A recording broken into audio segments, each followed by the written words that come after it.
नमस्कार मेरे साथियों, स्वागत है आपका अपने YouTube चैनल मैथ्सविक्टी पे। आज हम करने वाले हैं फिजिक्स को, जहां पर हमने अपने इस टॉपिक को छोड़ा हुआ था वहीं से आगे को चलेंगे और इसके बाद हमारे फिजिक्स में मात्र एक यूनिट बचा हुआ है। आप लोग बहुत टेंशन में हैं कि कब सिलेबस कराओगे। मैंने आपसे बोला है जो डेट दिया है उससे पहले ही मैं सिलेबस को पूरा करके आपको दे दूंगा। बहुत कम समय अब बचा हुआ है, आपको इस समय प्रैक्टिस पर ज़्यादा ध्यान देना होगा। बहुत सारे बच्चों का डाउट था कि सर प्रैक्टिस कहाँ से करें। आप लोग को पता है 119 रुपये में आप बैच को ज्वाइन कीजिए, ब्रह्मास्त्र बैच 1.0 है ना। आपको उसको ज्वाइन करना है। 1500 क्वेश्चन आपको मिलने वाले हैं। 119 रुपये आपको वर्दी पहनाने में बहुत ज़्यादा हेल्प करने वाली है। आइए शुरू करते हैं आज के इस क्लास को, है ना। आज हम पढ़ेंगे रिफ्रैक्शन ऑफ लाइट, प्रकाश का अपवर्तन। क्या होता है अपवर्तन, सबसे पहले उसी के ऊपर बात करते हैं कि रिफ्रैक्शन है क्या, अपवर्तन क्या है। बोल रहा है जब प्रकाश एक माध्यम से दूसरे माध्यम में प्रवेश करता है तो वह झुक जाता है, इसे प्रकाश का अपवर्तन कहते हैं। भैया जो लाइट है अगर वो एक माध्यम से दूसरे माध्यम में जा रही है तो वो अपने मार्ग से भटक जाती है, जिसे हम क्या कहते हैं, अपवर्तन कहते हैं। अपवर्तन का क्या कारण है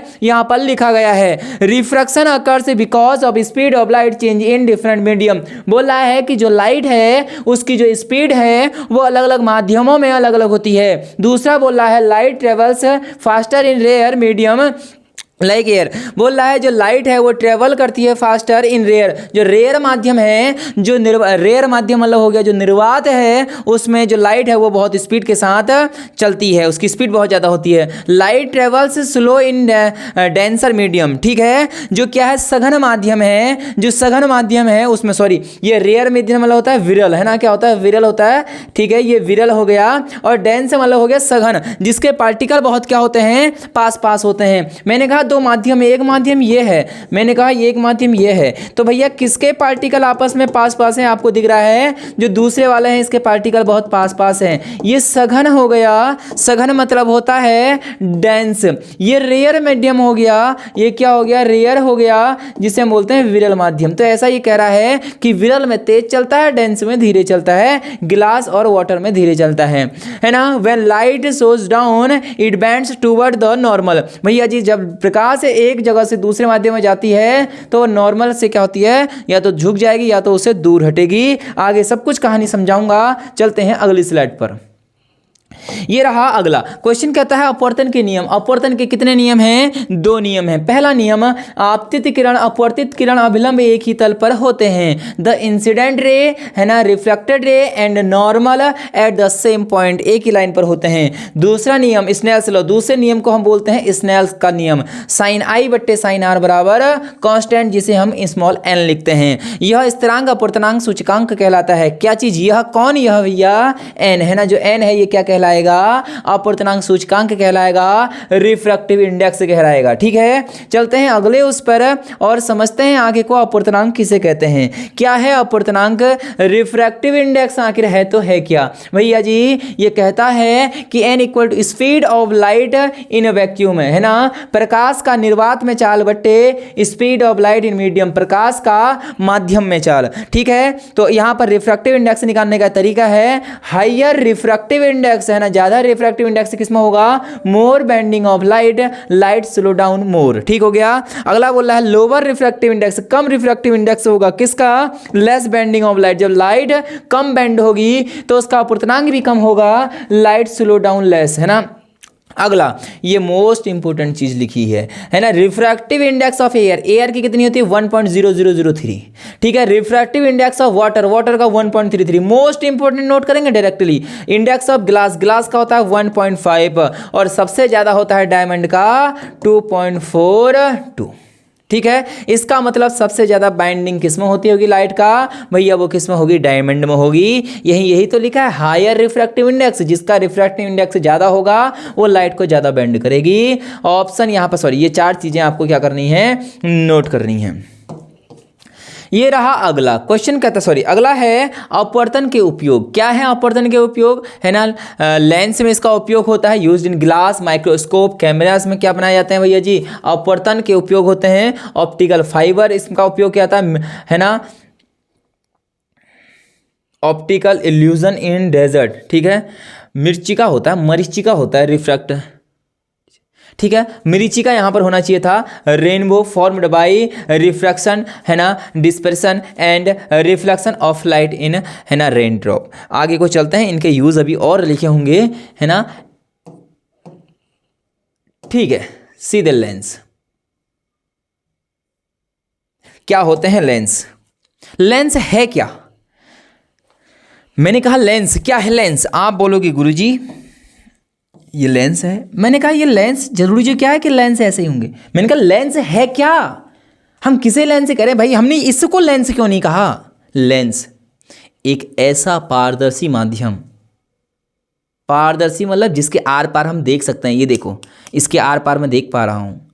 एक ऐसा पारदर्शी माध्यम जिससे चीजें क्या हों, दिखाई देती हों, उसे हम लेंस कहते हैं। जब प्रकाश किसी गोलाकार लेंस से गुजरता है तो वो दो अपवर्तित प्रकाश एक बार प्रवेश करने पर और दूसरी बार बाहर निकलने पर लेंस प्रकाश को जोड़ता है, बैंड के लिए जिम्मेदार होता है। ये ज़्यादा ऐसा यहाँ पर कुछ नहीं है। इसे हम बोलते हैं उत्तल लेंस। क्या आगे जगह खाली है? पहले मैं आगे जगह खाली देख लेता हूँ। अगर जगह खाली होगी तो आपको वहाँ पर समझा दिया जाएगा। कहीं ना कहीं तो जगह खाली होगी ही होगी। अरे भाई क्या पेज खाली नहीं छोड़ा? नहीं छोड़ा, बिल्कुल नहीं छोड़ा। कोई बात नहीं, वहीं पर ही बता दूंगा। ठीक है, वहीं पर मैं बता दूंगा कहाँ पर था। ये रहा, ठीक है, यही तो था। ठीक है, देखो उत्तल लेंस, ठीक है, इसे बोलते हैं कॉन्वेक्स। ये क्या है? अवतल, जिसे बोलते हैं कॉनकेव। ये प्रकाश की किरणों को एक जगह पर एकत्रित करता है। याद रखना, प्रकाश की किरणों को क्या करता है? एक बिंदु पर दिखाता है। इसका काम है प्रकाश की किरणों को फैलाना, प्रकाश की किरणों को फैलाना। यहाँ आभासी प्रतिबिंब बनता है। कैसा बनता है? आभासी बनता है। अभी आगे को पढ़ेंगे, ठीक है। ये आभासी है, ये प्रकाश की किरणों को फैला देता है। ठीक हो गया, आगे की ओर चलते हैं। क्या कहता है अगला? ये रहा टाइप्स ऑफ स्पेरिकल लेंस, गोलाकार लेंस के प्रकार। वहाँ भी दो प्रकार थे, यहाँ भी दोनों प्रकार होंगे। पहला है कॉन्वेक्स लेंस, उत्तल लेंस, कन्वर्जिंग लेंस, अभिसारी लेंस। क्या बोलते हैं? अभिसारी लेंस। भैया जी बीच में मोटा होता है, किनारों पर पतला होता है। आपने देखा ना, अभी मैंने यूं ही तो चित्र बनाया था। ये बीच में मोटा था देखो, और किनारों में क्या था? पतला था। ठीक है, thicker in the middle, thinner at the edge. अगला बोला है समांतर किरणों को एक बिंदु पर केंद्रित करता है। मैंने अभी बताया था, अगर प्रकाश की किरणें आ रही है तो एक बिंदु पर एकत्रित करेगा। ठीक है, एक सिंगल पॉइंट पर क्या करेगा? ये फोकस करेगा। अगला बोला है आवर्धक लेंस, कैमरा, मानव नेत्र में उपयोग इसका किया जाता है। कहाँ? आवर्धक लेंस मतलब किसी भी चीज़ का बड़ा प्रतिबिंब दिखाने के लिए। ठीक है, कल के प्रैक्टिस सेट में ये चीज़ आई थी, आपने ध्यान दिया होगा, वहाँ भी मैंने समझाया था, है ना। 5 सेंटीमीटर, आपको याद आ रहा है कुछ? मुझे तो याद आ रहा है। तो आवर्धक लेंस होता है ये, किरणों को क्या करता है? ये बड़ा करके दिखाता है। कैमरे में इसका यूज़ किया जाता है, मानव नेत्र में इसका यूज़ होता है। ठीक हो गया। अगला है कॉनकेव लेंस, अवतल लेंस। क्या होता है? इसे हम अपसारी लेंस कहते हैं, डाइवर्जिंग लेंस कहते हैं। ये चीज़ों को डाइवर्ट कर देता है। बीच में पतला होता है, अभी मैंने बनाया था ऐसे, बीच में पतला था, किनारों में मोटा था। ठीक है, बोला है समांतर किरणों को अपसारित करता है जिससे वे एक बिंदु से आती हुई प्रतीत होती हैं, है ना। अभी मैंने चित्र बनाया था, मैंने कहा था ये ऐसे डाइवर्ट कर रहा है और हमें ऐसा लग रहा है कि यहाँ से प्रकाश की किरणें आ रही हैं, ऐसा लग रहा है लेकिन हो नहीं रहा है। निकटतम दृष्टि दोष के लिए क्या होता है? चश्मे, दूरबीन में उपयोग किया जाता है। किसके लिए? निकटतम दृष्टि दोष। अभी सब आगे आएगा तब वहाँ अच्छे से हम पढ़ेंगे। ये तो इसके साथ ही एग्जाम्पल लिख दिए हैं और बढ़िया हो गया है। अगला ये रहा, क्या कहता है? Lens formula. भैया mirror formula 1/f equal to 1/v plus 1/u था। ये मिरर फॉर्मूला था, दर्पण फॉर्मूला था। ये क्या है? लेंस फॉर्मूला है। 1/f बराबर 1/v माइनस 1/u। ठीक हो गया। ठीक है, जहाँ f क्या है? फोकस लेंथ, वस्तु की दूरी, प्रतिबिंब की दूरी, सब कुछ कल बताया हुआ है। क्यों ही टाइम वेस्ट करें हम अपना। ठीक है, आप लोगों का टाइम भी वेस्ट होगा क्योंकि आप लोगों ने अगर कल की वीडियो पढ़ी है तो आपको आज बिल्कुल मज़ेदार समझ में आने वाला है। अगला कहता है आवर्धक सूत्र। क्या होता है आवर्धक सूत्र? भैया मैंने कल ही बताया था, m बराबर v/u इक्वल टू h'/h। ठीक है, यहाँ पर लिखा है m हाइट ऑफ इमेज, जिसको हम h' कह रहे हैं, हाइट हाइट ऑफ ऑब्जेक्ट जिसे हम क्या कह रहे हैं, एच कह रहे हैं, और v अपॉन यू भी इसका फॉर्मूला होता है। ठीक हो गया। हाँ, मोस्ट इंपोर्टेंट, यदि m 1 से बड़ा है तो भैया बड़ा प्रतिबिंब नजर आएगा, यदि m की वैल्यू 1 से छोटी है तो वस्तु का प्रतिबिंब छोटा बनेगा। ठीक है, m इज पॉजिटिव, अगर m पॉजिटिव है तो भैया सीधा प्रतिबिंब बनेगा, याद रखना। यदि m नेगेटिव है तो उल्टा प्रतिबिंब बनेगा। ठीक है, नोट करेंगे सभी लोग उसको, इस चीज़ को सभी लोग क्या करेंगे, नोट। लेंस के उपयोग क्या होते हैं, है ना। कॉन्वेक्स लेंस के उपयोग क्या लिख रखा है, मैग्नीफाइंग के लिए, ग्लास के लिए, माइक्रोस्कोप के लिए, कैमरे के लिए अभी बता दिया था। ठीक है, कॉनकेव लेंस के, उत्तल लेंस क्या लिख रखा है, स्पेक्टिकल्स ऑफ मायोपिया, और टेलीस्कोप में इसका उपयोग किया जाता है। ठीक है, टेलीस्कोप बहुत पूछता है, याद रखना, अवतल लेंस आएगा।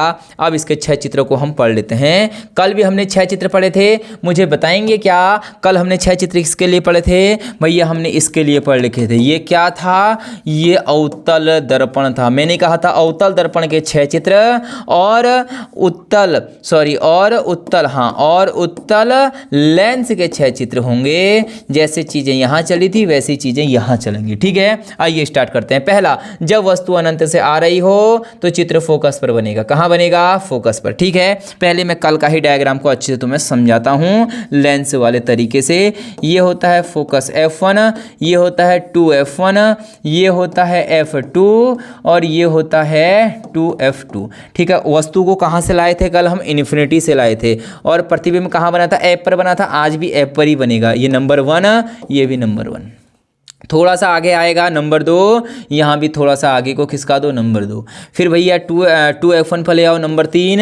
यहाँ पर भी 2F1 पर चले जाओ, नंबर 3। ठीक है, वही चीज़ है, कल हम इधर से जाके इधर को आ रहे थे, अब हम इधर को जा रहे हैं तो इधर को जा रहे हैं। ठीक है, समझ में आ रहा है किधर को जा रहे हैं भैया, जिसने कल पढ़ रखा था सब समझ में आएगा। यहाँ पर नंबर 4 तो इसके उधर चल जाएगा, ये क्या हो जाएगा, नंबर 4। अगला हो जाएगा F पर नंबर 5, चित्र बनेगा कहाँ, इन्फिनिटी पर। अगला हो जाएगा यहाँ पर, और तब आप बताएंगे कि जो चित्र बनेगा वो कहाँ बनेगा, वो और यहाँ पर बनेगा। ठीक है, अब इनको समझाता हूँ। पहला, जब वस्तु अनंत पर रखी है तो प्रतिबिंब फोकस पर बनता है। यहाँ देखो, जब वस्तु इन्फिनिटी पर है, 1 नंबर ये लिखा है, तो भैया कहाँ पर बनना है, फोकस पर। जब वस्तु 2F2 के बियॉन्ड ऑफ 2F1, F1 के परे रखा है तो चित्र F2 और 2F2 के बीच में बनना है, F2 और 2F2 के बीच में बनना है। जब वस्तु यहाँ पर, जब वस्तु 2F1 पर है तो इमेज 2F1 पर बनना है। यहाँ पर देखिए, ठीक है, कहाँ पर, 2F1 पर बन रहा है। अगले वाले में 2F1 और F1 के बीच जाएंगे, ये थोड़ा और उधर खिसक जाएगा तो थोड़ा और दूर बन गया।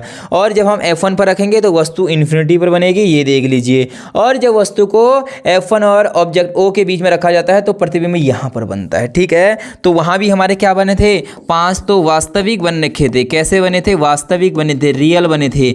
और एक कैसा बना था, आभासी बना था, इमेजनरी बन रखा था। यहाँ भी ऐसी होगा, एक इमेजनरी, बाकी सारे क्या बन जाएंगे, हमारा रियल। तो भैया ऑब्जेक्ट एट इन्फिनिटी पर रखा है तो F2 पर बनता है और पॉइंट साइज का बनता है। ठीक हो गया। और कैसा बन रहे हैं, सारे के सारे उल्टे चित्र बनेंगे। वहां भी कैसे थे, उल्टे ही थे, याद रख लेना भैया। कैसा बनेगा, वस्तु से थोड़ा छोटा बन जाएगा, और F2 और 2F2 के बीच में जितना वस्तु का साइज होगा उतनी ही प्रतिबिंब भी बनेगा। कहां पर, जब वस्तु को 2F पर रखा जाता है। 2F1 लिख दो। जब वस्तु को 2F1 और F1 के बीच में रखा जाता है तो वस्तु का आकार थोड़ा बड़ा हो जाता है। ठीक है, अगला है, क्या हो जाएगा, अगला केस ये रहेगा, जब वस्तु को F1 पर रखा जाता है तो भैया अनंत पर बनता है। और जब वस्तु को कहाँ पर रखा जाता है, F1 और O के बीच में रखा जाता है तो इस समय जो इमेजनरी बनता है, और लेकिन चित्र कैसा बन रहा है, सीधा बन रहा है। कैसे सीधा बन रहा है, वस्तु भी ऊपर की ओर रखी है और प्रतिबिंब ऊपर की ओर मिल रहा है। ठीक है, ये कल जिसने भी पढ़ा होगा आज उसको और बेहतरीन समझ में आ गया होगा।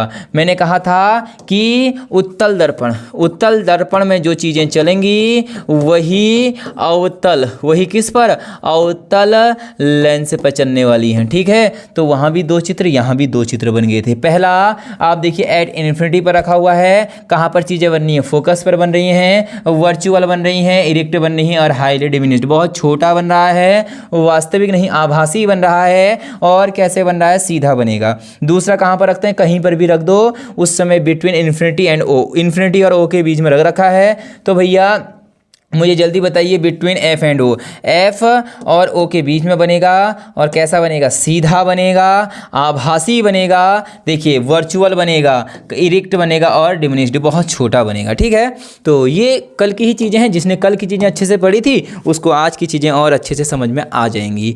ये रहा अगला।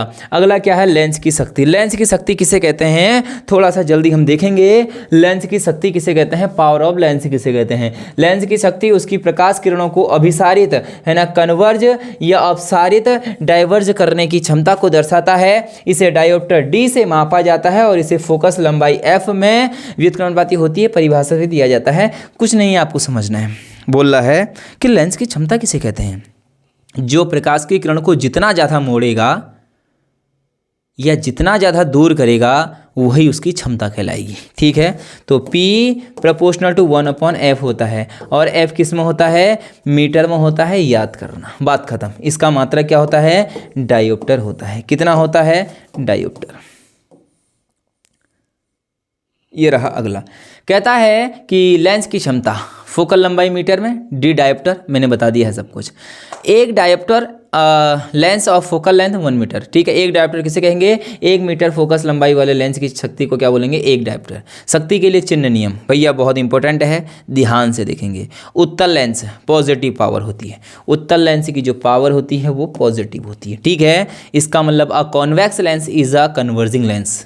ठीक है, so it's power is positive. ये कन्वर्जिंग होता है, चीज़ों को एक बिंदु पर दिखाता है। अवतल लेंस, ठीक है, और लिखा है example, a convex lens with a focal length 0.5 metre has a power of 2 dioptre. बोला है अगर किसी उत्तल लेंस की जो लंबाई है वो 0.5 मीटर अगर है तो भैया उसकी पावर कितनी हो जाएगी, 2 डायोप्टर हो जाएगी। किसकी, पॉजिटिव की। अगर अवतल लेंस है नेगेटिव पावर होती है माइनस की। A concave lens is diverging, क्या करता है, किरणों को फैलाता है, it's power is negative, negative होती है। A concave lens with the focal length 0.5 इस कितना हो जाएगा, इसकी पावर कितनी हो जाएगी, -4 डायोप्टर हो जाएगी। याद रख लेना, डायरेक्ट ही क्वेश्चन पूछ सकता है। ये रहा अगला, लेंसों का समायोजन। ठीक है, लेंसों का समायोजन क्या होता है भैया, सीधे सीधे लिख लेते हैं। P टोटल, अगर हमें शक्ति जोड़नी है P total equal to P1 + P2 + P3, सबकी पावरों को जोड़ दो। एग्जाम्पल है ना, मोस्ट इंपोर्टेंट लेके आया हूँ आप लोगों के लिए। If a convex lens of 2 dioptre and concave lens -1 dioptre are placed together, then बोल रहा है कि यदि उत्तल है ना, उत्तल लेंस की जो क्षमता है +2 डायोप्टर और अवतल लेंस की जो क्षमता है -1 डायोप्टर है, तो टोटल इनकी शक्ति कितनी हो जाएगी, तो P टोटल इक्वल टू +2 -1 तो +1 डायोप्टर। अगला, if 2 convex lens of 3 dioptre, ठीक है, कॉन्वेक्स की प्लस की होती है एंड +5D, तो इसकी कॉम्बिनेशन में कितना हो जाएगा, 8D, दोनों को जोड़ दो, -2 -3 तो कितना हो जाएगा, -5D, इसका बन जाएगा आंसर। लेंस की शक्ति के उपयोग क्या है, जल्दी से बताएंगे। जो लेंस की शक्ति है इसके उपयोग क्या होते हैं, चश्मे में इसका उपयोग, use to correct vision difficult like myopia, ठीक है, एंड हाइपर माइट्रोपिया, भैया जी बोल रहा है कि चश्मे में इसका उपयोग किया जाता है। ठीक है, दूर दृष्टि और निकट दृष्टि से पीड़ित व्यक्तियों के लिए। दूसरा, सूक्ष्मदर्शी एवं दूरबीन में, टेलीस्कोप एंड माइक्रोस्कोप में भी इसका क्या किया जाता है, यूज़ किया जाता है, मैग्नीफाई करने के लिए, चीज़ों को देखने के लिए, बड़ा करने के लिए। ठीक है, अगला बोल रहा है कैमराज और मैग्नीफाइंग ग्लासेस, कैमरा एवं आवर्धक लेंस के लिए भी इसका उपयोग किया जाता है। ठीक है, थोड़ी सी इंफॉर्मेशन और ले लेते हैं। सबसे पहले जो ये क्या है लेंस है, ये किरणों को क्या दिखाता है, एक पॉइंट पर दिखाता है। ठीक है, अभी तो हमने बात कर रखी थी। ठीक है, ये हमेशा ना कैसे इमेज बनाता है, ये हमेशा कैसे इमेज बनाता है, अभी हमने देखा था, ये वास्तविक बनाता है। कैसा बनाता है, वास्तविक बनाता है। और कैसा, अगर चीज़ों को बड़ा करने के लिए देखना है तो इसका उपयोग कर सकते हैं। ठीक है, इसके कितने चित्र थे, 6 चित्र थे। ठीक हो गया, 5 वास्तविक थे, 5 कैसे थे, वास्तविक थे, और एक कैसा था, आभासी था। कैसा था, आभासी था। ये क्लास लगभग जैसे हमने कल पढ़ा था ना, वही पैटर्न पर आधारित था। आपने देखा होगा, वही सीक्वेंस पर हम चल रखे थे। तो जिसने कल की क्लास पढ़ी होगी ना, उसको आज की क्लास कुछ लगी नहीं होगी, क्योंकि क्लास भी छोटी थी। छोटी क्यों बनी, क्योंकि कल की चीज़ मैंने डिटेल में समझाई थी और आपको बहुत मज़ा आया होगा कल की क्लास को पढ़ने में। ठीक है, तो ये क्लास इतनी है, और शायद जो अगली वीडियो आएगी आपको यूनिट नंबर जो हमारा चल रहा है 4 ये भी कंप्लीट हो जाएगा। और फिर उसके बाद एक यूनिट बचता है, जो आपसे वादा किया था उस वादे पर मैं ज़रूर खरा उतरूंगा। अगर आप हमारे चैनल के साथ पहली बार जुड़ रखे हैं, प्रैक्टिस बैच के साथ नहीं जुड़े हैं, तो प्रैक्टिस बैच आप लोग ले सकते हैं। अगर आप लोगों को प्रैक्टिस करनी है, बेहतरीन प्रैक्टिस करनी है, तो आप ज़रूर उसको ज्वाइन करें, ठीक है। और इसी वीडियो के साथ मैं मिलूँगा आगे को। होली आप लोगों की चल रही होगी, बेहतरीन होली चल रही होगी, ठीक है। आगे को होली आने वाली है, आप खूब मज़े करिएगा, और वो मज़ा सिर्फ एक मेन दिन, ठीक है। मैं ये नहीं कहता हूँ कि त्यौहार को छोड़िए, त्यौहार मत छोड़िए, त्यौहार हमारे हैं, उन्हें एंजॉय कीजिए। लेकिन जिस समय आप पढ़ते हैं तो उस समय ऐसे एकाग्र होकर पढ़िए कि आप जो उस समय पढ़ रहे हैं, और सोचिए, आप क्या सोचिए कि ये जो मैं पढ़ रहा हूँ ना, ये कल एग्ज़ाम में आने वाला है, तो ये गारंटी रही आपको हाथों हाथ चीज़ें याद हो जाएंगी, ठीक है। इसी शुभकामना के साथ आपकी तैयारी अच्छी चल रही होगी, बेहतरीन चल रही होगी। मैं मिलूंगा कल एक ऐसे ही शानदार वीडियो के साथ। तब तक के लिए जय हिंद, जय भारत, जय उत्तराखंड।